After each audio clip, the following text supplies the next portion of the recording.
continuación una enseñanza desde la comunidad Llamas de Fuego para las Naciones, desde Soacha, Cundinamarca, en Colombia.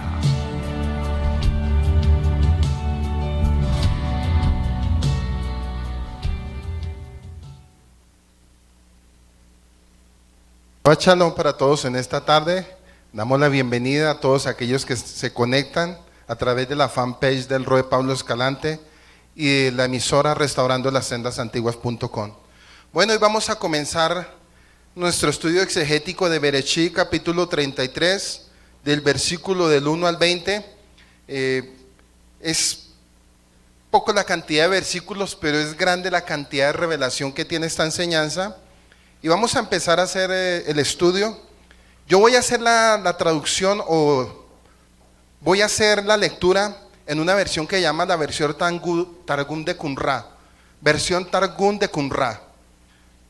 Y lo voy a empezar a leer desde el versículo 1 hasta el versículo 20. Dice así: Después levantó Jacob sus hijos y vio que venía Esab, y con él 400 hombres de guerra. Entonces repartió a los niños entre Lea, Raquel y las 2 esclavas. Puso a las esclavas Bilha y Silpa y a sus niños al frente: Dan, Neptalí, Gar, Asher; a Lea y a sus niños Rubén, Shimón, Leví, Judá, Isaacar, Zebulón. Después de ellos y por último Rachel, y a Yosef después de ellos. Él se les adelantó orándole al Eterno por misericordia. Estando frente a Saúl, se postró en tierra 7 veces en forma de respeto hasta que llegó con su hermano. Esaú corrió a su encuentro, ya que se apiadó al verlo postrarse, y lo abrazó. Y a pesar de que todavía lo odiaba, en su corazón milagrosamente se le echó al cuello, lo besó y ambos lloraron. Después levantó Esaú sus ojos y vio a las mujeres y a los niños y dijo: ¿Qué son estos de ti? Jacob le dijo: son los hijos que Elohim me ha otorgado a mí, tu servidor. Entonces se le acercaron las esclavas, ellas con sus 4 niños, y se postraron. Y se acercó también Lea con sus 6 niños y se postraron. Y después se acercó José mientras protegía a Raquel y se postraron. Dijo Esaú: ¿por qué me mandaste todo este campamento? Para los que están escribiendo, escriba Génesis 32:14. Génesis 32:14, complementario con el versículo 8 que estoy leyendo. Con él me encontré con 580 animales. 580 animales que ofreció Jacob. Y le dijo: es un regalo que me he enviado para encontrar simpatía en los ojos de mi señor. Dijo Esaú: tengo ya bastante, hermano mío, que sea para ti lo que es tuyo. Y de esta forma aceptó que a él le correspondían las bendiciones. Génesis 27:28, paralelo con este versículo 9. Versículo 10 dice: y le dijo Jacob: por favor, no hables así. Si ahora he encontrado simpatía en tus ojos, toma este regalo mío, de mí, de mi mano, ya que vale tanto para mí el haber visto tu rostro como lo fue el haber visto el rostro del ángel de Yahweh. Y también acéptalo por el hecho de que te has apiadado de mí y no quisiste matarme. 11. Toma pues este regalo, mi muestra de bendición que te envié con mis esclavos, pues me he favorecido con tu misericordia. Escriba Génesis 32:17 paralelo con el 11. Y dice: y además yo ya tengo con todo lo que necesito. Y le insistió Jacob hasta que él aceptó. Y dijo Esaú: viajemos y andemos juntos, y yo te acompañaré todo el camino. Sin embargo, Jacob tuvo miedo de que Esaú todavía quisiera hacerle daño. Por eso le dijo Jacob: mi señor, ¿sabes que los niños son tiernos?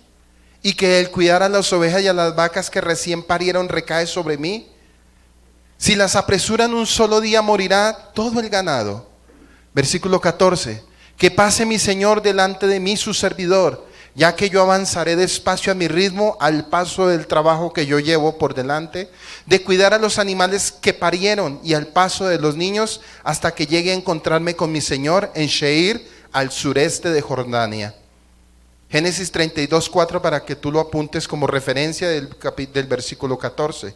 Versículo 15 dijo Esaú: voy a dejar ahora contigo parte de la gente que está conmigo, para que te ayude a cambio del regalo que me diste. Le contestó: ¿para qué pagarme? Mejor recibe el regalo sin nada a cambio, para que pueda encontrar simpatía en los ojos de mi señor. Verso 16: y volvió Esaú aquel día a su camino rumbo a Seir, al suroeste de Jordania. 17: pero Jacob se mantuvo alejado de Esaú y partió para Sucot, donde se estableció 1 año y medio. Y edificó para sí una casa, quiere decir una casa de estudio de Torah. Una casa de estudio de Torah. En la versión que tú tienes no dice nada de esto. No dice nada de esto, pero el original es ese. Se estableció, ¿qué dice? Hizo cabaña, pero aquí hizo una casa de estudio para año y medio de estudio de Torah. Acuérdese que él era un hombre que vivía bajo tienda. Y la palabra bajo tienda significa estudiante de Torah. Y para su ganado hizo cabañas. Por eso llamó aquel nombre Sucot. Sucot. En hebreo, cabañas. Terdeir Har en Jordania. Dice que Jacob en Siquem. Verso 18.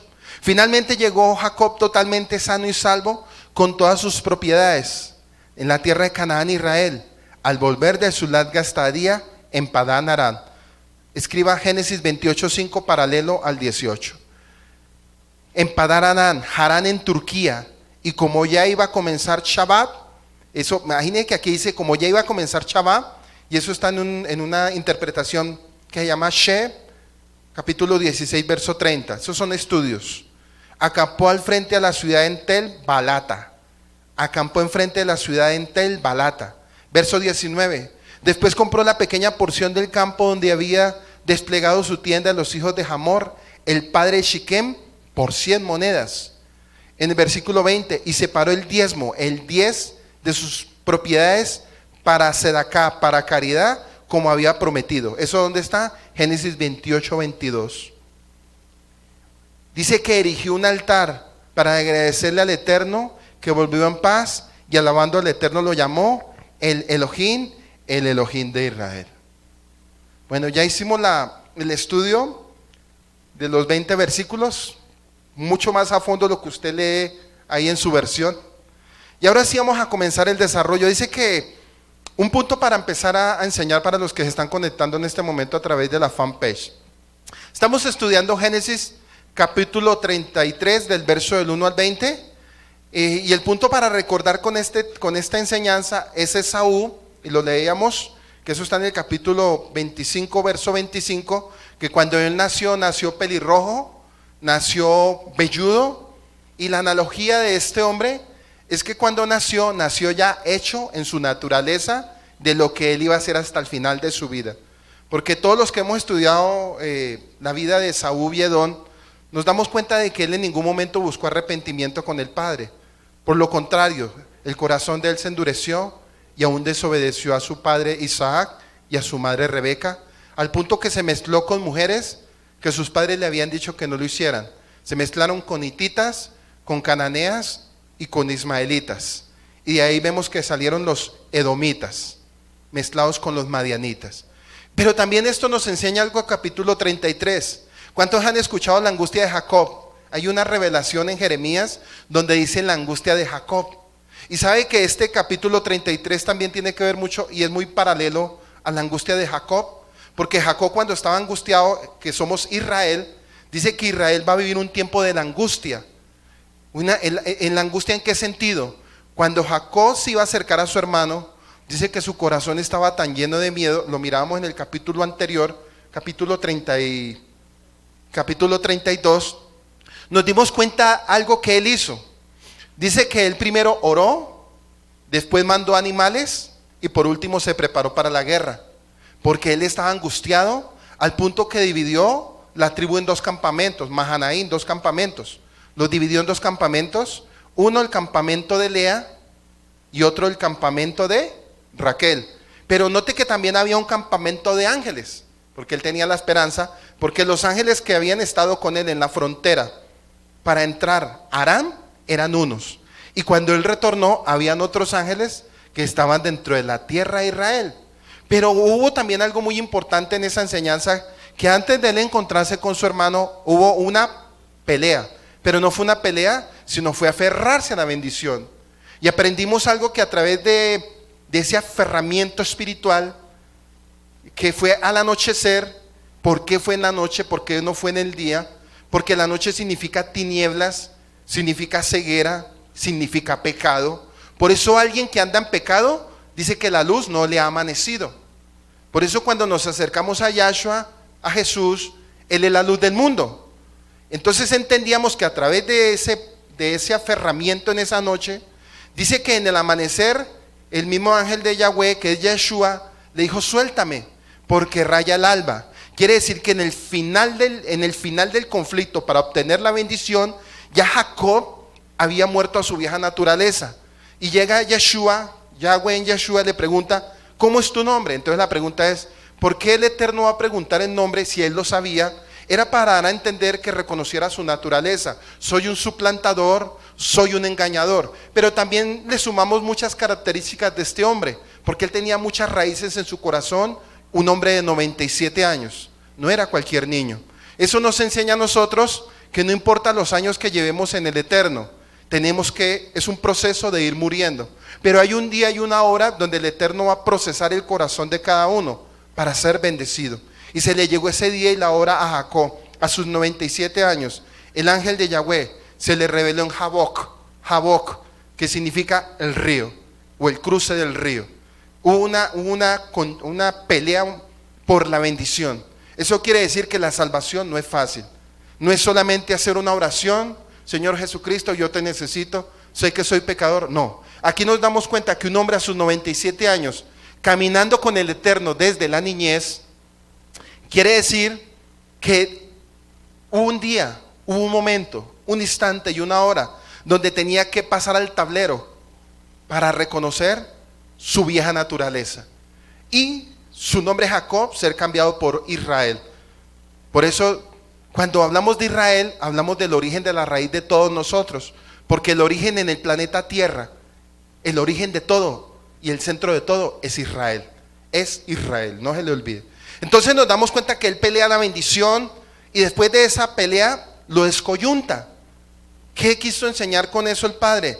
Cuando lo descoyuntó, quiso dar a entender que sus generaciones o sus futuros descendientes iban a ser afligidos. Y lo vemos que en Éxodo, cuando salieron de Egipto, o cuando vivieron en Egipto durante 210 años, ellos fueron afligidos. Pero también hubo misericordia durante todo ese tiempo. Pero vamos a analizar que cuando él ya retorna, y eso lo vamos a ver ahorita, él ya retorna sano. Él retorna sano de su cojera. Porque también hay un tiempo que el Señor trae la sanidad. Después de que aprendemos a depender de Él, hay un tiempo de sanidad en el alma para poder ser otorgadas las bendiciones sobre nuestra vida. Entonces aquí ya empezamos a pensar todo el suceso, porque tenía que encontrarse con el que más le tenía miedo. Y al que él más le tenía miedo era el hermano, al que le había usurpado la bendición. Acuérdense en los capítulos anteriores que él tomó el lugar del hermano para ser bendecido. Su padre Jacob lo bendijo, y ahí llega Esaú. Llega llorando, dice que lloró amargamente, pero no lloró por arrepentimiento, sino lloró por odio. Y le dijo: no hay una bendición para mí. Y él le dijo: tú también serás bendición, pero serás caudillo. La palabra dice que serás caudillo y serás como cazador. Quiso darle a entender que él iba a tener una bendición temporal, no iba a ser totalmente permanente. La bendición sobre Esaú iba a ser una bendición temporal y no permanente, como la bendición que se le había establecido a Jacob, que a futuro sería Israel. Entonces, ya mirando esos puntos como reflexión, ya vamos a entrar a este capítulo donde sí se va a encontrar cara a cara con su hermano, donde el corazón de él ya está preparado porque ya peleó con el ángel de Yahweh. Yahweh le dio la bendición, y ahí sí tuvo, como digámoslo así, el carácter de ir a enfrentar a su hermano. Pero primero tuvo que pelear con Yahweh. ¿Por qué? Porque cuando uno se rinde al Padre y entrega a uno toda su naturaleza, ya no es por fuerza humana, sino poder del Espíritu Santo. Por eso dice que la guerra ya no es con espada ni con arma, sino con el poder del Espíritu Santo, tal cual como lo hizo el rey David. El entendió perfectamente. Y eso es algo que el Padre nos quiere enseñar a nosotros con cada capítulo que hemos venido viendo. Desafortunadamente a veces leemos textos de Génesis, o no sé, en algún momento en una iglesia enseñaron y decían, eso es historia pasada. Y no es historia pasada. Génesis, Bereshit, es el comienzo y el principio del fin de todas las cosas. Génesis es el Aleph y el Tab, comienzo y fin. Génesis se conecta con Apocalipsis, porque nosotros estamos viviendo prácticamente lo que le pasó a los patriarcas. ¿En qué puntos nos está pasando? Uno, la fe de los patriarcas para la salvación. Nosotros también tenemos que tener la fe como los patriarcas, porque nuestra mirada está puesta en Yeshua. Estamos viviendo un segundo éxodo, puestos los ojos en Yeshua, el autor y consumador de todas las cosas. Total que lo que vivieron los patriarcas, Abraham, Isaac y Jacob, es representativo para la vida de nosotros también de igual manera. Ellos, Abraham 100 años, Isaac 180 años de fe, y vamos a ver que Jacob 147 años, pero él recibió la bendición a sus 97 años, para los que les gusta estudiar morfología hebrea. Ahora sí vamos a ver cuál es la respuesta de Elohim ante la oración de Jacob. Veremos qué es lo que sucede después de que Jacob está imposibilitado para correr, para escaparse. Una vez que ya le entregó todo el Señor, cuando dijo, el Señor lucha por mí, el Elohim lucha por mí, Él es el que pelea. Ahí estudiaremos cuál fue la respuesta del Adón ante esta confianza de Jacob en este capítulo 33. Nos relata la escala de prioridades de Jacob y vemos cómo él separa a su familia de acuerdo a quienes más le importaba. En el capítulo 33 de Génesis leemos sobre el encuentro de Jacob, 97 años con su hermano Esaú. Entonces quiere decir que Esaú también tenía ¿cuántos? 97, porque ellos eran mellizos. Con su hermano Esaú ya habían pasado 20 años desde que Jacob había salido huyendo de la furia de su hermano. Sin duda una pregunta, si Esaú todavía le guardaba resentimiento o ya lo había perdonado a primera vista. Parecía que venía con ánimo de pelear, y vamos a verlo ahorita, que ya que venía acompañado de una compañía de hombres.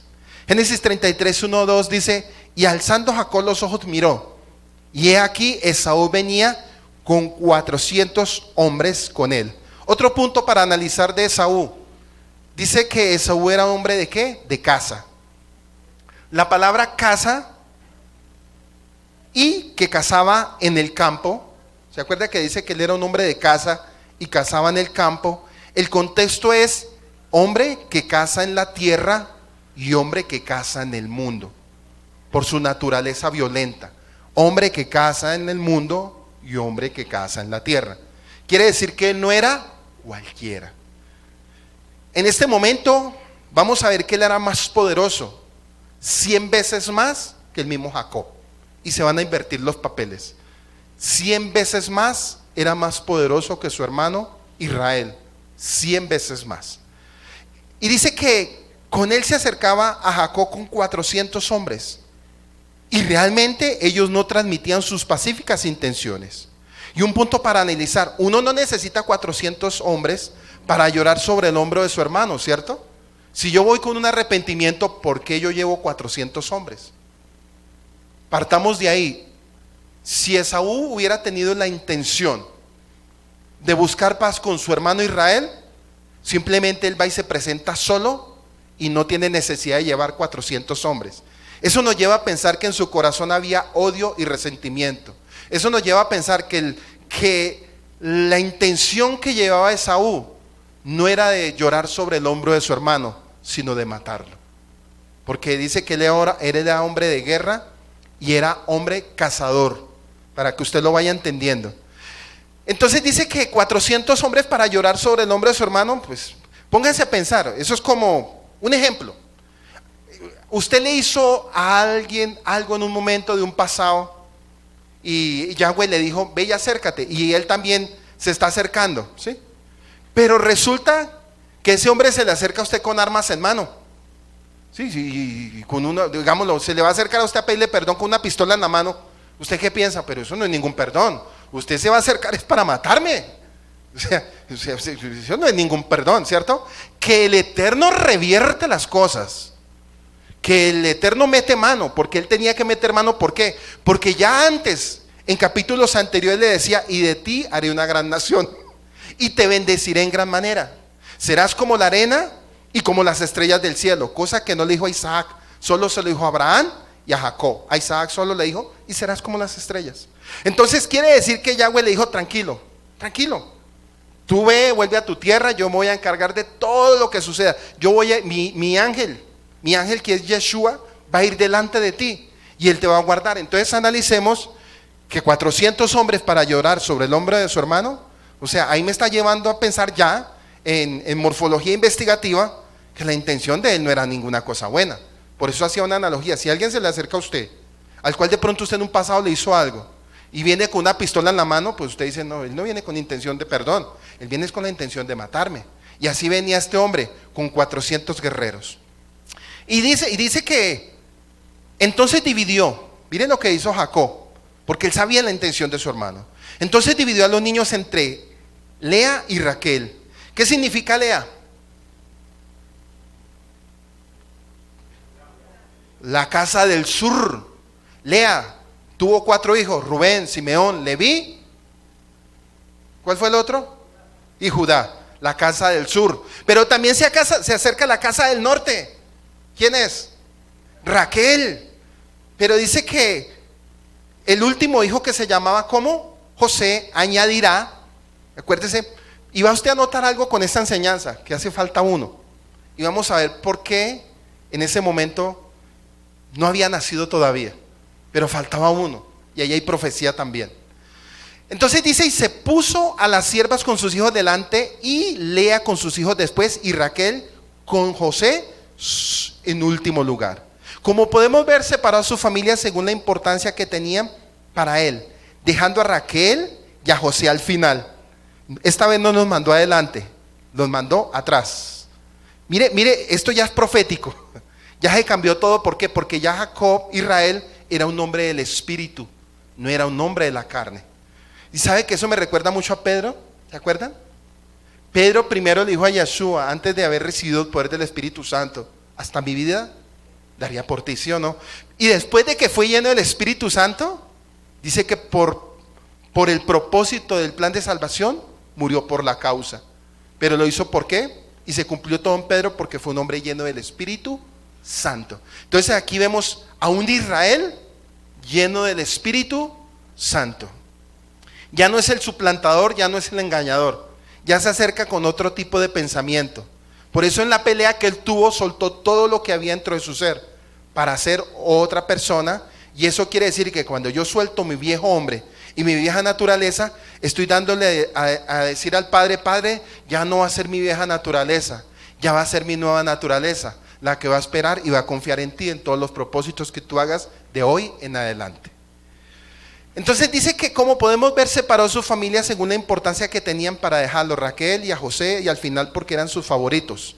Pero hizo otra cosa en la que se nota que su corazón había cambiado. Si hubiera sido el antiguo Jacob, sin duda él se hubiera puesto hasta el final. ¿Se acuerdan la anterior? Que él mandó primero, ¿qué hizo? Una oración, después mandó los animalitos, dice que mandó 580 animales para dárselos al hermano, pero lo mandó en series. Lo mandó por tandas, como para que los ojos de Esaú dijeran: uy, no. Y como Saúl, el corazón de Esaú es un corazón avaricioso, es un corazón que se jacta en el orgullo y en todas las cosas, pues el hermano, ¿qué hizo? Mandó una serie de regalos y obsequios para ver si con eso podía ganar su confianza y podía ganar su corazón para el perdón. Pero aquí nos damos cuenta que ya todo es diferente, porque ya está dependiendo del plan profético de Dios. Entonces miren lo que hizo aquí, se nota que su corazón había cambiado. Si hubiera sido el antiguo Jacob, sin duda, él se hubiera puesto hasta el final. Pero vean lo que hizo en el siguiente versículo. Jacob protegió a su familia de un posible ataque de Esaú, aunque siempre mostrando preferencia por su esposa favorita. ¿Cuál? Raquel. Que Raquel significa las 10 tribus de Israel. Dice que con humildad Jacob actuó con mucha sabiduría en su encuentro con Esaú. No se puso en una actitud agresiva, sino defensiva. Pero lo más importante es que actuó con mucha humildad. La Biblia dice que en Proverbios 15:1, la respuesta suave aparta la ira. Mire lo que hizo Jacob. La respuesta suave aparta la ira, como usted y yo somos. Ante cualquier situación, ¿cómo usted actúa? Diga, con paciencia, me imagino ustedes arreglando sus problemas, con mansedumbre, ¿sí o no? Como dice Proverbios 15:1. Y esa fue la actitud que tomó Jacob ante Esaú. Y sabemos que Jacob ya es Israel. No llegó con prepotencia o con excusas, sino con ¿qué? Con humildad. Génesis 33:3 dice, y él pasó delante de ellos y se inclinó a tierra, ¿cuántas veces? 7 veces. Y vamos a ver por qué hizo 7 veces. ¿Qué significa eso? ¿Es profecía o era cultura? Vamos a verlo. Dice que 7 veces hasta que llegó a su hermano 7 veces, símbolo de rendición total. Jacob, pero ojo con este punto. ¿Cómo así que Jacob postrándosela a su hermano, cuando capítulos anteriores dice que Esaú se tendrá que postrar ante su hermano menor? ¿Dice así o no dice así capítulos anteriores? Le dice el Eterno a Rebeca. Le dice a Rebeca, y el mayor le servirá al menor. Pero aquí estamos viendo al menor haciendo algo que no tenía que hacer, ¿cierto? Pero como los planes proféticos de Yahweh son tan perfectos, vamos a mirar por qué ocurrió esto. Dice que llegó a su hermano 7 veces, símbolo de rendición total. Pero sabíamos que Yahweh ya le había prometido que el mayor le serviría al menor. Para que usted vaya pensando, porque esto es de pensar. Cada palabra es para pensar y analizar. Dice que Jacob se colocó al frente, ya no se escondió tampoco, ni trató de huir, sino que se enfrentó a lo que venía confiando en que el Eterno es quien pelea por el cambio totalmente su corazón. Al inclinar 7 veces era una costumbre de la cultura en aquella época. Ante los reyes se inclinaban 7 veces. Entonces, ¿qué era Esaú? Era un rey. Era un rey. Y acuérdese que todos los territorios de Esaú son Edom, que hoy en día podemos decirlo, en cultura antigua, los 22 países árabes. No contando la cultura occidental, que es la iglesia romana, y para qué tratar todas sus raíces. Pero todo partió, acuérdese que el primero, ¿qué fue lo que el Eterno le heredó a él? Todos los países alrededor de Israel, todos sus territorios, desde el monte Sheir, que es Arabia Saudita, con sus 7 territorios principales, y el resto lo que hoy en día estamos viendo. Porque acuérdese que Esaú, Edom, significa cazador de mentes, para que usted lo vaya entendiendo.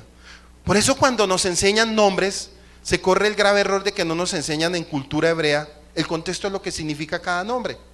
Y simplemente nos dan sermones motivacionales y no nos dicen nada. Y sale uno siendo lo mismo o peor. Bueno, dice que venía confiando en que el Eterno es quien pelea por el cambio totalmente su corazón. Al inclinarse 7 veces era una costumbre cultural en aquella época. Ante los reyes se inclinaban 7 veces a manera de reverencia. Y efectivamente Saúl era el rey de toda la región de Edom. Así que Jacob, Israel, le muestra reverencia. Es muy posible que se había convertido en el rey Edom. Inclinarse hasta el suelo 7 veces era una posición que indicaba sumisión total, documentada también en los textos encontrados en Tel Armá en Egipto y que datan del siglo 1400 antes de Yeshua. Era una cultura egipcia, o sea, quiere decir que Esaú manejaba la cultura porque él se había mezclado ¿con quién? Con una ismaelita, ¿se acuerdan? Él ya se había mezclado con cananeas, se había mezclado con hititas, se había mezclado con madianitas y con ismaelitas. Total que él conocía toda esa cultura de ese entonces. Quiere decir que cuando Israel se acerca, Israel hace esto. Por un momento hizo esto, pero esto es un punto para pensar. ¿Cómo así que Israel postrándose ante un sistema pagano? No es normal que Israel, la tierra escogida de Yahweh, se estuviera postrando ante un sistema. Pero ya vamos a ver por qué sucedió esto. ¿Sería por falta de confianza? ¿Por qué sería? Pero estamos analizando que él lo hizo más que por miedo y confianza, lo hizo por cultura. ¿Lo hizo por qué? Por cultura 7 veces. Y lo acabé de leer. La Biblia nos revela que Saúl dejó la tierra de Canaán para establecerse en Sheir. Y esa es una región desértica y despoblada, pero Esaú y sus descendientes habitaron allí y formaron el reino de Edom. Esaú sabía que él no iba a poder ser alguien de mucha importancia en Canaán. Él sabía que no iba a ser de importancia en Canaán. ¿Y qué dijo? Esa tierra no me interesa. O sea, Israel no me interesa. Me interesa todas las naciones que están alrededor de Israel. Todas las naciones que están alrededor de Israel. Y le pregunto yo hoy, ¿cuántas naciones a nivel del mundo están bajo el dominio del sistema edomita? Todas, hermano. Todas. Todas están bajo el sistema edomita. Todas. Todas. ¿Por qué? Porque Esaú se casó con el sistema de Ismael, que son los árabes. Se casó con el sistema occidental. Y se casó con todo lo que parte de esas raíces de las culturas. Por eso cuando nosotros salimos del cristianismo, salimos ¿de qué? De Roma. Porque el cristianismo era hijo ¿de quién? Del catolicismo. Y el catolicismo es descendiente ¿de quién? De Edom. Entonces dése cuenta que cuando Israel hizo esto, no quiere decir que era en señal de temor. Lo hizo en señal de respeto según la cultura armán en Egipto. No por temor, para que usted tenga mucho cuidado. Porque si hubiera sido por temor, de nada hubiera servido la pelea que él tuvo con Yeshua, con el ángel de Yahweh. No hubiera tenido ningún sentido. Quiere decir que él iba determinado y iba seguro de lo que el Padre ya le había establecido de antemano desde antes. Bueno, aquí miramos que la Biblia nos revela que Esaú dejó la tierra de Canaán para establecerse porque él se dio cuenta que no tenía ninguna importancia en Canaán. Porque él y su familia vivían como extranjeros entre las poblaciones amorreas. Por eso dejó la tierra prometida y se fue al desierto para establecer uno allí. Otro punto para que usted lo analice, dice que Edom o Esaú no era un hombre de familia, como Israel. Esaú, Edom, no era un hombre de familia. ¿Por qué no era un hombre de familia? Porque con la mayoría de mujeres que se estableció eran paganas. Y eran de culturas, ¿qué? Paganas. Y sabemos que Satanás a través de esa cultura lo que quiere es destruir familias. Quiere decir que él no era un hombre de familia, sino era un hombre de guerra. Para que usted lo vaya analizando. Ahora Jacob pudo enfrentar a su hermano Esaú correctamente, porque era un hombre nuevo. Y vamos cómo toma su responsabilidad y protege a su familia. ¿Qué significa Jacob? Yeshua, la simiente. ¿Qué significa Lea? La casa del sur. ¿Qué significa Raquel? Entonces, ¿qué hizo Yeshua? ¿Se hizo qué?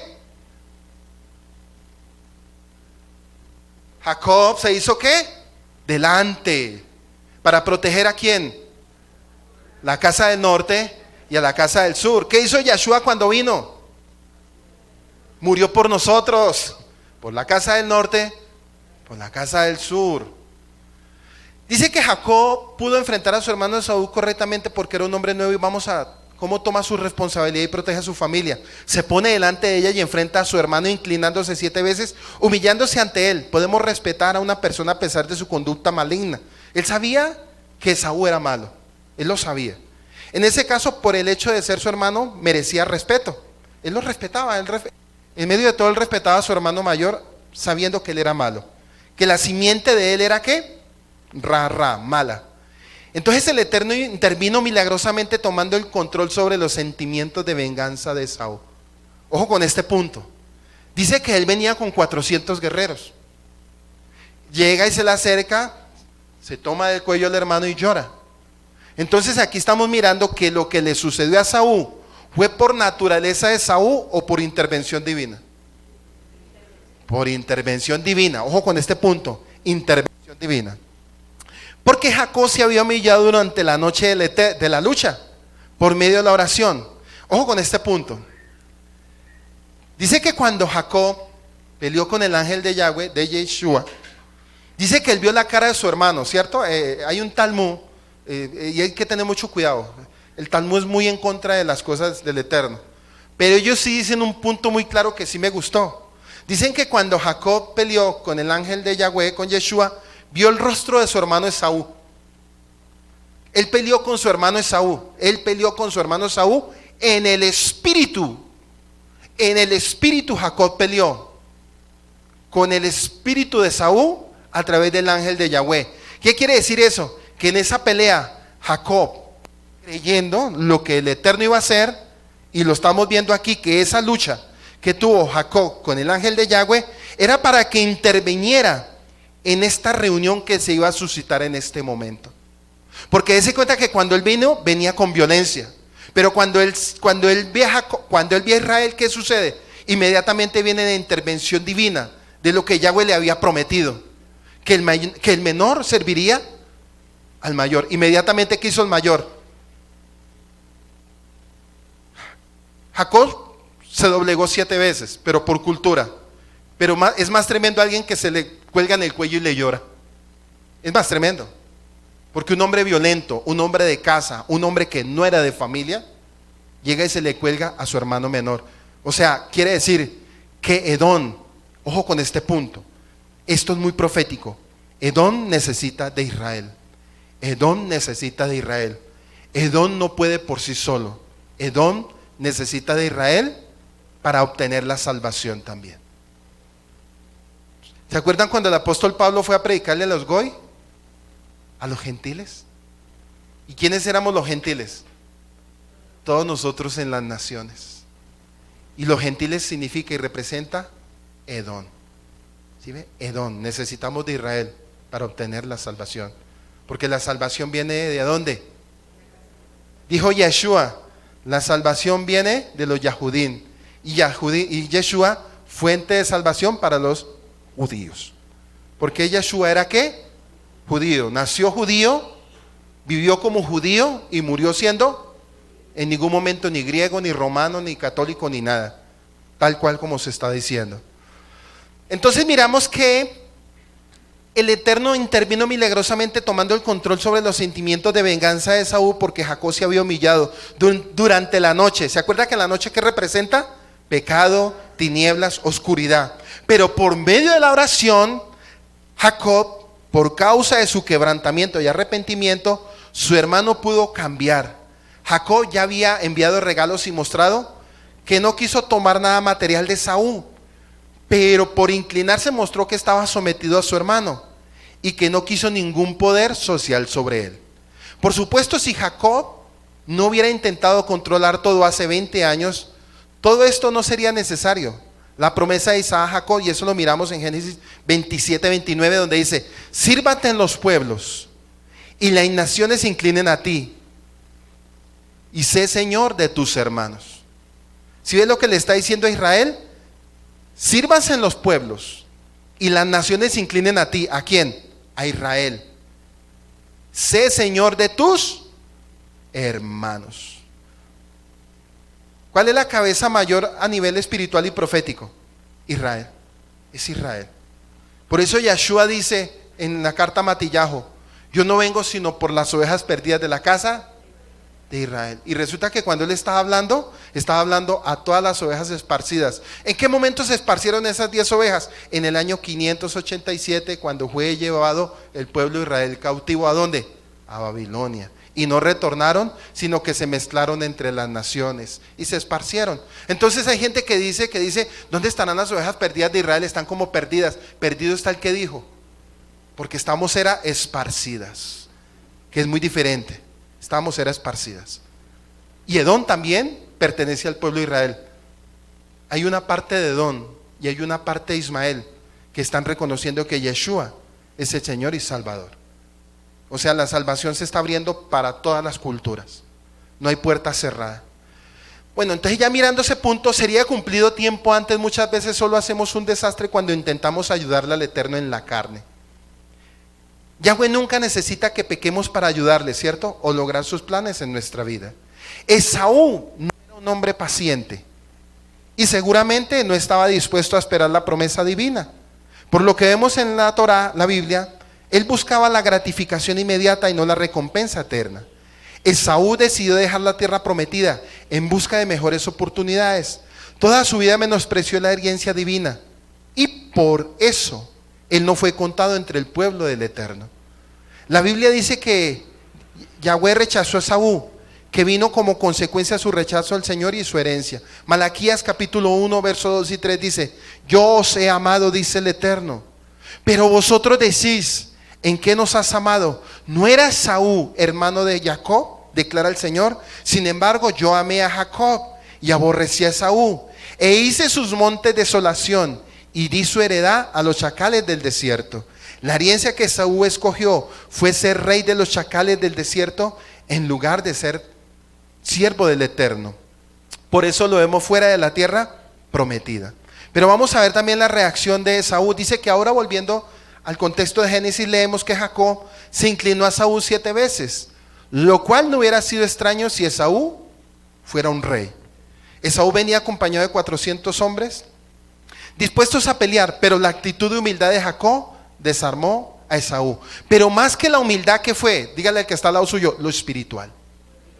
Lo espiritual, porque es que usted puede decir, no, es que yo soy humilde y por eso es que Dios pone gracia delante de mí, delante de toda la gente. No, la palabra de Dios nos enseña que el que se humilla delante del Padre, el Padre no se exaltará delante de los hombres, pero el que se enorgullece delante del Padre, el Señor lo avergonzará delante de los hombres, para que usted lo tenga claro.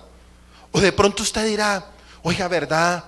El Eterno me salvó de esta situación, el Eterno me salvó de esta calamidad. Imagínense, me iban a robar, me iban a hacer esto, pero yo creo que por mi cara que yo tenía no me robaron. No, era porque el Eterno había puesto ángeles para que lo guardara a usted, hermano. Pero nunca diga, no, es que yo me salvé porque es que mi cara, es que usted viera, y es que viera cómo yo hablo de fuerte. No, no es eso, porque el ladrón nunca tiene temor de hacer daño y menos de matar. Por eso nosotros tenemos que ser como Jacob, depender totalmente de Yahweh, para que nos guarde en este sistema lleno de chacales y de muerte, porque este mundo está lleno de hienas y chacales de muerte. Dice que Esaú corrió a su encuentro y le abrazó y se echó sobre su cuello y le besó, y aquí hay una profecía futura. Ojo con esto. Pero Esaú salió a su encuentro y lo besó. Vamos a pensar, ¿cuántos creen que este beso fue sincero? No, yo fui el primero. Cuando yo hacía este estudio dije, no, este beso no es sincero. Porque usted se acuerda cuando él le lloró al Padre por la bendición, dice que él lloró amargamente, pero él no lloró por dolor. Él lloró fue por resentimiento, rabia y odio, de ver que su padre le había dado la bendición a Isaac y no se la había dado a él. Y ahora nos estamos dando cuenta de un hombre que lo besa, que besa al hermano que quería matar. Es como ilógico, ¿no? El beso de Esaú es sombra profética. ¿Cómo así que el beso de Esaú es sombra profética? Y miren lo que viene. El beso de Esaú es sombra profética. ¿A qué sentido? Del beso de Judas Iscariote, su descendiente. E indica traición. Cuando los babilonios llevaron cautivos a los descendientes de Jacob, Esaú, Edom, en Génesis 36, se pusieron de parte de los babilonios. Mire pues, ya en Génesis 36, cuando el pueblo de Israel es atacado, Esaú se pone a favor de los babilonios. Entonces la pregunta es, ¿dónde estuvo el arrepentimiento? ¿Dónde estuvo lo que lloró sobre su hermano? Vamos a ver que 3 capítulos posteriores, vamos a ver que Esaú se levanta con la misma violencia y con el mismo odio y el mismo resentimiento. Pero mire pues lo que vamos a analizar con todo esto a través de la vida de Judas Iscariote. Ojo, ¿qué significa Judas Iscariote? Porque él también le dio un beso a su maestro. Dice que Judas lo besó. Bueno, entonces esto tiene mucho que ver, esto es plan profético. Yeshua representa Israel. Yeshua representa la salvación para las naciones de la tierra. Y mire lo que viene. Judas Iscariote, el único discípulo que no era galileo, sino oriundo de Queriot, un pequeño pueblo mezclado con los idumeos. Se dice que Judas Iscariote viene de la raíz aramea Sagor, que significa color rojo, lo que vendría a ser el pelirrojo igual a Esaú. ¿Sí ve? ¿Sí ve cómo se le acercó él a su maestro? Dice que él se le acercó a Yeshua y lo besó, pero lo besó para entregarlo para muerte. Entonces, esto es muy profético y esto tiene uno que entender mucho las escrituras para poder comprender uno esto que se está aprendiendo hoy. Y miren la analogía. Sabemos que Judas Iscariote no era un israelita como tal, era un descendiente idumeo. Y ya usted analiza que él, piel rojo, al igual que Esaú. Dice, y lloraron, qué escena tan increíble. Aquí vemos que cuando te humillas de todo corazón al Eterno, cuando renuncias todo y te das por vencido, entonces el Eterno obra.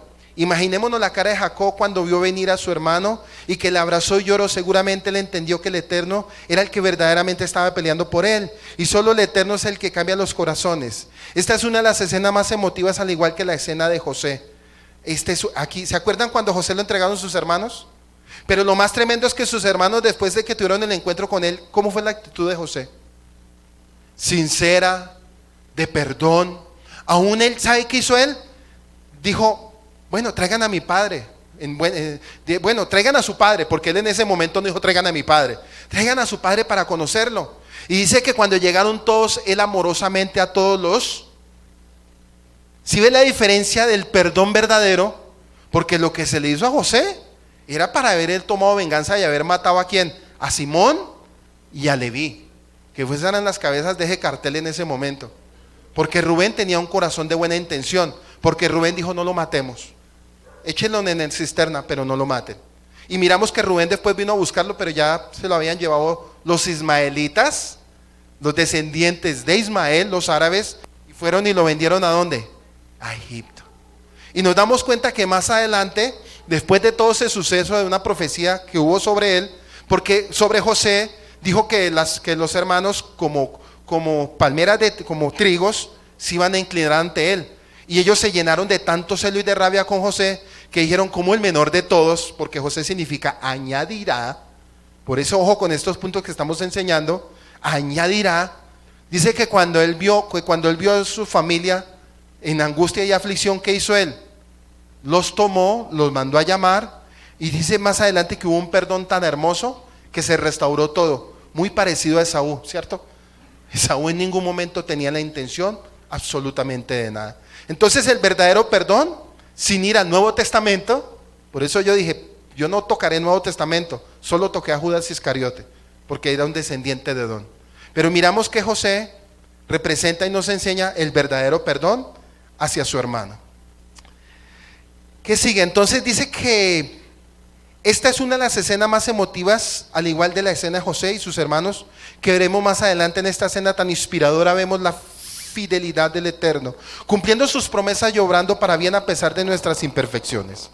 Jacob había enviado anticipadamente varios grupos de siervos suyos, con ganado y regalos para Esaú, tratando de apaciguar su ira.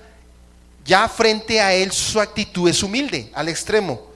Al inclinarse 7 veces, símbolo de rendición total, dice la escritura, pero Saúl salió a su encuentro y lo besó. ¿Fue este beso sincero? Ya nos dimos cuenta que no. Varios detalles en la escritura nos muestran que Jacob desconfió de su sinceridad. En primer lugar, Esaú lo invita a ir con él a Seir, o sea, a Arabia, a los montes de Arabia. Y Jacob, con el pretexto de ir muy despacio por la corta edad de sus hijos y sus animales, va en dirección contraria. Por otra parte, Yahweh mismo pronuncia juicio futuro sobre la casa de Saúl en un nuevo encuentro entre Jacob y su hermano. Eso está en Abdías 1, 18, 21, y dice así: así como el fuego quema la estopa, la gente de Edom será destruida por las 12 tribus de Israel. Nadie en Edom quedará con vida. Yo soy el Elohim de Israel, y le juro que así será. Los israelitas del sur recibirán las montañas de Edom, los israelitas de la llanura recibirán el territorio de los filisteos, el territorio de Efraín y el territorio de Samaria. Los de la tribu de Benjamín recibirán el territorio de Galaad. La gran multitud de israelitas que fueron llevados a otros países recibirán el territorio de los cananeos hasta la ciudad de Sarepta, y los habitantes de Jerusalén que fueron llevados a Sefarat recibirán las ciudades del sur. Todos ellos vendrán a mi templo como un pueblo victorioso y gobernarán al orgulloso país de Edom, y yo seré su rey. Bueno, paremos un punto. Toda esta profecía nos lleva a Yeshua. Todo esto nos lleva a Yeshua, ¿por qué? Porque todas las naciones de la tierra, todas, sin excepción, todas, tendrán que postrarse ante el Elohim de Israel. Y sabemos que el Elohim de Israel es ¿quién? Yeshua, Jesús. Por eso dice que cuando Él vino y entró en un pollino, dice que cuando Él entró en un pollino, todos lo recibían, todas las culturas lo recibían, porque en ese momento, en esa nación vivían tanto árabes como edomitas y gente de todos los territorios de las naciones de la tierra, dando a entender que esta profecía se tendría que cumplir en algún momento. Por eso Yeshua será el rey sobre todas las naciones de la tierra. Entonces es interesante saber que en los rollos de la Torah, muy antiguos, incluyendo los encontrados en las cuevas de Qumran, sobre la palabra hebrea que significa beso, al hablar del beso de Esaú a Israel, aparecen varios puntos que simularían dientes. ¿Sabe qué significa una palabra cuando simula dientes? Eso lo he enseñado yo acá. La palabra diente significa armas, ¿sí? La palabra diente significa armas. Queriendo advertir que el beso solo fue una apariencia, pero que en el próximo encuentro desaparecerá aparentemente este efecto. Y eso lo vamos a ver cuando entremos al capítulo 36. O sea, no van a pasar 3 capítulos cuando ya vamos a ver a Esaú levantándose con todo. Pero note que es interesante, en todas las escrituras, vamos a ver la guerra de Edom contra el pueblo de Israel. En todas las escrituras, casi llegando hasta Malaquías, vamos a ver todos los descendientes de Edom haciéndole guerra al pueblo de Israel. Y también vamos a ver que cuando vino Yeshua, los enemigos número 1 de él fueron edomitas, Herodes, Caifás y la corte religiosa en ese momento que él tuvo que enfrentar: los fariseos, edomitas, los celotes, los seduceos. Todo ese sistema era descendiente de Edom. ¿Por qué? Porque ese sistema fue en Babilonia. ¿Se acuerdan? Ese sistema y esa cultura de fariseos, de escribas, de seduceos nacieron en la expansión de Babilonia, y fue cuando retornaron, pero retornaron con culturas babilónicas. Por eso escuchamos la palabra Talmud, Shoar, Mishnah. Son leyes judías que nada tienen que ver con las escrituras ni nada tienen que ver con la Biblia. Y fue lo que más Yeshua tuvo que enfrentarlos a ellos, porque él los enfrentó con las tradiciones. Y dice que ellos trataban de buscar cualquier cosa. ¿Para qué? Para matarlo. Pero lo más tremendo es que ellos decían: nuestro padre es Abraham. Y él les dijo: si su padre fuera Abraham, las obras de Abraham harían, porque antes de Abraham estuve yo, y Abraham se gozó en haberme visto. Y eso para ellos fue terrible. Pero si tú no tienes 50 años, ¿y cómo vas a venir a decir eso? Entonces se dan de cuenta que el sistema edomita siempre ha estado ahí, siempre estuvo ahí. Y esto es muy espiritual para poderlo entender. Entonces quiere decir que todas las naciones tendrán que reconocer a Yeshua como el Señor y Salvador. Y eso significa que cuando Israel se acercó a su hermano Esaú, se rindió 7 veces, muy cierto. Pero sabemos que Esaú a futuro se tendría que rendir ante su hermano Israel. Y eso lo vemos cuando Yeshua vino y dio su vida en expiación por nosotros. Pasaron casi 3.500 años, pero bueno, como 3.000. Entonces es interesante saber que en los rollos de Qumran sobre el beso ya sabemos que es mostrar los dientes, queriendo advertir que el beso solo fue una apariencia, y que lo vamos a ver en los capítulos posteriores. Versos 5, 7 del capítulo 33. Y alzó sus ojos y vio a las mujeres y los niños y dijo: ¿quiénes son estos que vienen contigo? Y él le respondió: son los hijos que el Eterno en su misericordia ha concedido a tu siervo. Entonces se acercaron las siervas con los hijos y se inclinaron. Lea también se acercó con sus hijos y se inclinaron. Y después José se acercó con Raquel y se inclinaron. Y dijo Esaú: ¿qué te propones? Miren lo que le dice Esaú a él: ¿qué te propones con toda esta muchedumbre que he encontrado? O sea, ¿cuál es la intención? Miren lo que le dice él: ¿cuál es la intención de toda esta multitud? Y le respondió, miren lo que le responde Israel: hallar gracia ante los ojos de mi Señor. ¿Cuál es la intención? Es decir, ¿qué pretendía Jacob enviar este tributo tan inmenso? Pregunta Esaú: ¿a quién consideraba digno de semejante regalo? Jacob le responde: ¿en qué reconocimiento? En el reconocimiento a su superioridad. Mire pues lo que estaba reconociendo en ese momento Jacob: reconocimiento con su hermano de la superioridad. Por eso él llega y le presenta a toda la familia. Le manda primero a Lea, le manda a los descendientes de Lea, le manda a Raquel, le manda a los descendientes de Raquel. Entonces él le pregunta, miren lo que pregunta el sistema edomita: ¿tú qué te propones mandándome todos los descendientes de Israel? ¿Tú qué te propones? Pregunta. Este punto es para que usted lo entienda, y esto es para gente madura. La tarea de las 12 tribus de Israel en todas las naciones, ¿cuál es? Evangelizar, hermano, y llevar al pueblo a la verdad. Por eso Edom dice: ¿tú qué te propones con toda esta muchedumbre? Es como cuando usted se le acerca a un católico y él dice: ¿y usted qué se propone enseñándome raíces hebreas? ¿Qué te propones con eso? La tarea es llevarlos ¿a qué? A la verdad. Llevarlo a la raíz del origen de todas las cosas. Sencillo. Llevarlo a la raíz del origen de todas las cosas. Por eso Esaú pregunta así: ¿tú qué te propones? Y como Esaú es arrogante, usted no ha visto que cuando se le predica la verdad a alguien, No, mi religión es esta, yo soy católico, apostólico, romano y a mí nadie. Y usted hágale lo mismo a un testigo de Alibaba, a un adventista, a un mormón, y cada uno lucha, cada uno pelea por su religión, sabiendo que esos son religiones híbridas que nacieron hace 100, 200 años. Mientras que el pueblo de Israel nació ¿hace cuánto? El pueblo de Israel nació aquí. Génesis capítulo, aquí nació, hermano. Entonces, cuando alguien viene hablándome de religiones nuevas, son religiones híbridas y son mutaciones edomitas.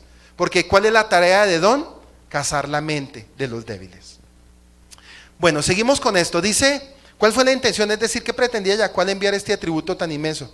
Ya lo entendimos. Génesis 39, 33, 9, 11. Pero Esaú dijo, tengo bastante, hermano mío, sea tuyo lo que es tuyo. Entonces vamos a mirar por qué. Es interesante ver la diferencia en la reacción que tiene Jacob y Esaú al respecto de sus bienes y riquezas. Esaú dijo, tengo bastante. En Génesis 33, 9 dice, en hebreo es rab. Y también significa mucho, abundante, bastante. Implica abundancia, pero siempre hay un espacio para más. Porque acuérdese que Esaú era codicioso. En contraste, Jacob dijo que tenía mucho. En hebreo la palabra es kol. ¿Mucho en qué sentido? En que significa todo en plenitud. Esaú es rab, que significa que siempre hay espacio para más. Pero en hebreo para Israel significa kol, que significa todo en plenitud. Porque es que Israel como tal no busca las riquezas del mundo. Las riquezas del mundo son para Esaú, mas las riquezas espirituales son para Israel. Por eso Mateo 6:33 dice, mas primeramente busquemos el reino de Yahweh y su justicia, y el resto todo vendrá, ¿por qué? Por añadidura. Pero Esaú no piensa así, porque el sistema de Esaú es codicioso, es avaro. Codicioso, avaro, quiere más. Y le voy a decir por qué. Mire, cuando nosotros estamos en el cristianismo se habla algo que significa pactos y cosas, ¿cierto? En el cristianismo por todo es dinero. Dinero, si usted quiere bendición, pague. Usted quiere salvación, pague. Haga pacto para que llegue su familia. Haga esto, haga lo otro, siempre poniendo el dinero por delante. Porque Esaú, algo que le gusta es que prenda enlace. ¿Y enlace qué le dice? Pacte. Ese es Esaú, el sistema avaro, el sistema que quiere poder, el sistema orgulloso, el sistema codicioso, el sistema que no quiere nada, no quiere nada espiritual con Israel. Por eso yo le decía, esta enseñanza es muy espiritual, para que usted lo vaya comprendiendo. Entonces en hebreo para Israel es kol, que significa todo en plenitud. Esto implica que tiene todo lo que necesita y por lo tanto no necesita más. Y eso nos lleva a nosotros como pueblo de Israel, como seguidores de Jesús, de Yeshua. La palabra de Dios dice que Él suplirá todo conforme a sus riquezas en gloria. Y Él nos enseña la honestidad. Este es un punto. El Jacob de antes era un suplantador y un engañador. El Israel, el que depende de Yahweh, es alguien que es honesto, honrado, transparente, sincero. Una persona no dado a lo malo, no dado a la codicia. Pero uno ve que en las religiones, un ejemplo, en cualquier religión, la gente dice, pues una mentirita, voy a decir una mentirita piadosa. Mentira es mentira. Quiere decir que la naturaleza vieja del viejo hombre todavía está ahí. Todavía el nacimiento no ha llegado sobre su vida. Por eso Jacob, cuando tuvo la pelea con el ángel, estaba muriendo a toda la mentira, al engaño, a la suplantación, a la codicia, al orgullo, a todo lo que usted, mejor dicho, a todo lo que usted se imagine. Por eso dice que kol para Israel, que no necesita más. Nosotros, como pueblo del Eterno, no somos codiciosos, sino dependemos de la bendición que viene de Yahweh. Y a donde vamos somos testimonio. A donde tú vayas o a donde tú trabajes como pueblo de Israel, tienes que ser ¿qué? Testimonio, kol. No se te olvide la palabra kol, que significa todo en plenitud. Yo me gano solo $1,000,000, un ejemplo, tú te ganas 1,000,000. No, pero el Padre lo multiplica. Es 1,000,000, pero en manos del Eterno. Eso pueden ser 2 o 3 millones. Si es un sistema de pensamiento edomita, no, 1,000,000 no. Voy a ver qué tranza hago. Voy a ver cómo hago cosas aquí para ganar plata, así por debajo cuerda. Voy a hacer negocios ilícitos, voy a hacer esto, voy a hacer lo otro. Significa que el viejo hombre todavía sigue en su corazón. Para que usted vaya entendiendo qué era lo que estaba sucediendo en este encuentro. Entonces dice que en contraste Jacob dijo que tenía mucho. En hebreo es kol, que significa en plenitud. Hay un refrán que dice: rico es aquel que está satisfecho con todo lo que tiene. En versículo 10 del capítulo 33, mas Jacob respondió: no te ruego que si ahora he hallado gracia en tus ojos, tome el presente de mi mano, porque veo tu rostro como uno que ve el rostro de Elohim, como ver la faz de Elohim. De acuerdo a la palabra de Elohim, en nuestro versículo tiene el carácter sagrado y por lo tanto no se refiere al eterno, sino como un ángel o una persona importante. ¿Por qué yo digo esto? Porque es triste haber dicho, ojo con este punto, cuando Jacob en este versículo dice, en el suyo que dice en la Reina Valera, como si hubiera visto el rostro de Elohim. Ahí está mal interpretado, porque ¿cómo vamos a comparar un pagano con el rostro de Elohim? Ahí lo que él estaba diciendo, él era como persona importante, porque acuérdese que él era un ¿qué? Un rey. Esaú era un rey, lo estaba mirando con esa misma señal de respeto, pero en la mala interpretación en la Reina Valera dice que como el eterno, y en ningún momento, porque para eso en el capítulo anterior tuvo la pelea Jacob con el ángel de Yahweh, que era Yeshua, que era muy diferente, porque era para doblegar el corazón de Esaú. Seguimos en el versículo 11, y favorablemente me ha recibido, acepta te ruego el presente que he traído, pues el Eterno me ha favorecido, porque yo tengo mucho, y le insistió y lo aceptó. Verso 12 al 15, entonces Esaú dijo, pongámonos en marcha. Miren lo que hizo, le hizo la invitación, le dijo, bueno, sígame, yo iré delante de ti. Versículo 3, pero él le dijo, mi señor, mire la excusa que sacó Jacob, porque él sabía las intenciones, o sea, a pesar de que le lloró en el hombro, Jacob proféticamente sabía quién era quién, Esaú. No está escrito porque eso es un texto implícito, es un texto oscuro, pero Jacob ya tenía la revelación de quién era quién, Esaú. Miren lo que dice, pero él le dijo, mi señor, ¿sabes que los niños son tiernos y que debo cuidar de las ovejas y las vacas que están criando? Si los apuramos mucho, en un solo día todos los rebaños morirán. Miren la palabra que él dijo, si los apresuramos mucho, los rebaños en un solo día morirán. Adelántese ahora mi señor a su siervo, y yo avanzaré sin prisa, al paso del ganado que va delante de mí, y al paso de los niños hasta que llegue mi señor. En Sheir. La futura generación es la principal preocupación de Jacob. Mire, la futura generación era la principal preocupación de Jacob para no unirse con Esaú. La vida con Esaú significaría la asimilación y la pérdida de los valores espirituales. Jacob y Esaú no podían vivir juntos. Eran dos caracteres distintos, dos mentalidades contradictorias, que podían vivir en paz pero independientes. La preocupación de Jacob eran sus hijos pequeños, por eso quería abrirse de su hermano lo más pronto posible. Rubén, el primogénito, para ese entonces era el mayor y tenía 12 años. Versículo 15, y Esaú dijo, permíteme dejarte parte de la gente que está conmigo, o sea, parte de los guerreros. Pero él le dijo, ¿para qué halle yo gracia ante los ojos de mi señor? Noten algo en el versículo 13. Los rebaños morirán, dice Jacob. A pesar del estrés que sentía al estar con su hermano y con el fin de no comprometerse demasiado con sus palabras, nunca habla de la muerte de sus hijos, sino la referencia la hace a los rebaños, como dice un sabio. Y existe un pacto con los labios en el Modén Catán. Eso es otro estudio de sabios. Dice, significa que las insinuaciones dichas involuntariamente, y peor, aún lo dicho explícitamente, puede presagiar futuras desgracias. Quiere decir que él sacó el pretexto de los animales, sacó el pretexto que los niños estaban muy pequeñitos y que tenía que andar así, pero él se estaba cuidando porque él sabía que el corazón de Esaú en cualquier momento iba a cambiar. Y lo vemos en el capítulo 36, que realmente él sí cambió. Para que de pronto usted analice, porque es que a veces leemos y no entendemos lo que estamos leyendo. ¿El que hizo? Primero, no se asimiló con él, porque el pensamiento del hermano era, venga, yo te invito a mi territorio. ¿Sacarlo de dónde? De Canaán. El propósito de Edom, el propósito del sistema, es sacarnos de la raíz. El propósito de Edom, el propósito de Esaú, es sacarnos de la raíz espiritual, que es Yeshua, que es Jesús, Yeshua HaMashiach.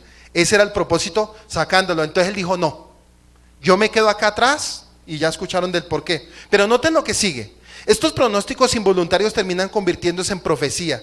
En la aclaración de Jacob hubo un malentendido al oír Esaú que su hermano lo estaba reconociendo como rey.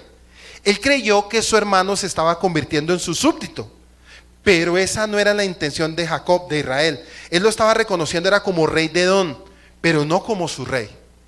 Lo estaba reconociendo como rey de Edom, pero no como su rey. Jacob no quería ir a Edom, sino a la tierra prometida, aunque allí fuera peregrino y extranjero. Para él esa era la tierra que el Eterno le había prometido, darle a sus descendientes. Esa era la tierra que consideraba su herencia eterna. Miren lo que es, su herencia eterna. El problema es que Jacob no sabía cómo decirle esto a Esaú. Sin duda quería evitar que su hermano se enojara de nuevo. La intención de Jacob no era seguir a Esaú a Seir, sino seguir su camino hacia la tierra prometida. Desafortunadamente Jacob se porta como Jacob, porque iba muy al sur con Esaú, al área del monte Seir. Pero en vez de esto deja que Esaú se adelante unos días y después se va hacia el norte de Sucot. O sea, le tocó mentir. Por un momento le tocó ser Jacob, mentir, para quitarse de encima a su hermano. Esta promesa no se ha cumplido todavía. Jacob nunca fue a su hermano en Seir. Se cumplirá en el futuro según lo que está escrito en Abadías 1:21. Dice que todos ellos vendrán a mi templo como un pueblo victorioso. Gobernarán el orgulloso país de Edom, y yo seré su rey. Ojo con esto que viene, este punto. Dice que esta promesa no se había cumplido todavía. Jacob nunca fue a su hermano en Seir. Se cumplirá en el futuro según lo escrito. Abadías 1:21 dice, todos ellos vendrán a mi templo. En ese entonces, ¿cuál era el templo? Jerusalén, ¿cierto?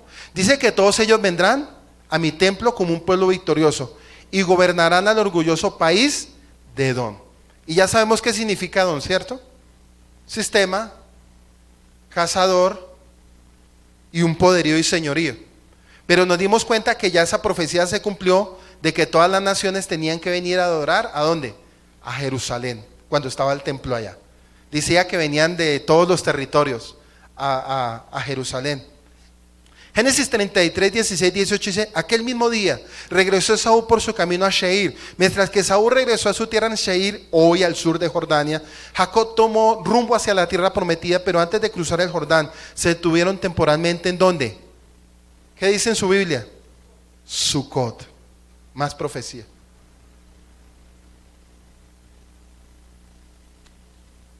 Para nosotros, ¿qué representa Sucot? La fiesta de las cabañas. Quiere decir que cuando él llega a Sucot, miren lo que nos enseña. Antes de cruzar el río Jordán se detuvieron temporalmente en Sucot, y Jacob siguió hasta Sucot y edificó una casa e hizo cobertizos para su ganado. Por eso el lugar se le puso el nombre de Sucot. Y Jacob llegó sin novedad a la ciudad de Siquem, que está en la tierra de Canaán, cuando vino de Parán Aram y acampó frente a la ciudad. Es curioso que Sucot es la palabra hebrea para tabernáculos o cabañas. También es el nombre de la última fiesta de redención que celebra la vida de los israelitas en el desierto, justamente antes de entrar a la tierra prometida. Sucot significa cabañas, chozas, una suca. Puede significar también cualquier albergue temporal. Y solo hay 5 kilómetros entre Peniel y Sucot. Esta palabra también nos enseña que la fiesta que está relacionada con el regreso de los hijos de Israel a la tierra de Israel es Sucot, y es la fiesta de los tabernáculos. Entonces, ¿por dónde entró Israel? Por Sucot. Y eso significa que nosotros cuando entramos a la restauración, ¿por dónde entramos? Como pueblo de Israel, ¿por dónde entramos? ¿Por dónde entró Israel? Por Sucot. Sucot representa el nacimiento de Yeshua. ¿Sí ve? No se le olvide, Sucot representa el nacimiento de Yeshua. Bueno, seguimos. Dice que Sucot significa cabañas, chozas, etc. Esta palabra también nos enseña que la fiesta que está relacionada con el regreso de los hijos de Israel a la tierra de Seir es Sucot, la fiesta de los tabernáculos. Dice que Jacob llegó sin novedad. La palabra sin novedad significa íntegro, en hebreo shalem, en paz. Implica que su cuerpo ya se había sanado de la cojera, que sus bienes no habían sufrido pérdida y su conocimiento de la Torah no se había perdido en la casa de Labán. Que el conocimiento de la Torah no se había perdido en la casa de Labán. Todavía no había cumplido sus promesas de ir a Betel. ¿Qué significa Betel? Casa de Dios. Su promesa de ir a Betel y dar el diezmo. Su demora en cumplir su promesa causó varios problemas. Y eso lo vamos a ver en el siguiente capítulo, que es un capítulo que pareciera repentino, pero es un capítulo muy delicado que les va a traer a ellos muchos problemas. El Génesis capítulo 34. Dice que ahora acampa frente a la ciudad y no entra en ellas. Esto nos habla de que los hijos del Eterno no vivimos según el sistema de este mundo, sino nos mantenemos al margen. Ser santo significa ser diferente a los demás y apartado para uso exclusivo del Eterno.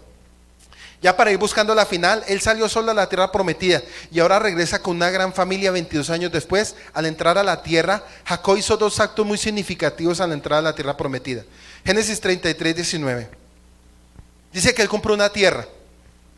Dice que la parcela del campo donde había plantado su tienda la compró de mano de los hijos de Hamor, padre de Siquem, por 100 monedas, décima parte de un ciclo de plata, equivalente a 73 gramos de plata. Sintiéndose seguro, Jacob compra un terreno y edifica un altar al Eterno y le nombra con un nombre que permanecerá para siempre dentro de la nación de Israel, el Elohe de Israel, el Dios de Israel. Allí se sentía seguro de las amenazas de su hermano. Al contrario, cuando estaba en Sucot, que dice el Midrash, que estaba residiendo allí, le enviaba regalos permanentes a Saúl con el fin de apaciguarlo. La Torah aquí nos revela que nuestro padre patriarca compró por 100 quesitas, una décima parte de ciclo de plata. Este es uno de los lugares que pertenece al pueblo judío, que fueron comprados por dinero y no fueron conquistados. Los otros dos lugares son comprados también y son la cueva de Macpela en Hebrón, comprada por nuestro padre Abraham para entrar a su esposa, la heredad de David, donde se halla el templo de Jerusalén, que la ONU no reconoce como capital de Israel. Y en 2 Samuel 24, cuando David compra la parcela, la parte, dice, pero el rey dijo a Araúna, no, sino que ciertamente por precio te lo compraré, pues no ofreceré al Señor mi Dios holocausto, que no me cueste nada. Y a David compró la era de los bueyes por 50 ciclos de plata. Y dice que él levantó un altar, que Jacob levantó un altar. Otro acto importante que hizo Jacob al entrar de regreso a la tierra prometida fue levantar un altar al Eterno. Eso está en el 20, dice, y levantó allí un altar y lo llamó el Elohe de Israel. Y erigió un altar y lo llamó el Elohe de Israel, el Elohim de Israel. El Elohe de Israel señala que los israelitas siempre han tratado de identificar al Eterno como el artífice de sus salvaciones y de sus triunfos. Porque con su gran poder ellos, Israel, proclaman su nombre con la fuerza que pertenece al Elohim y quién es como él. Con este acto Jacob estaba haciendo una aclaración muy importante. Estaba reconociendo que el Dios de Abraham, el Dios de Isaac, también era su Dios. El Dios de Israel, el nuevo nombre que el Señor le había dado. Todas las personas llegamos a un momento de decisión como Jacob. Llegamos al punto de decir si creemos en el Eterno, nuestros padres, o no.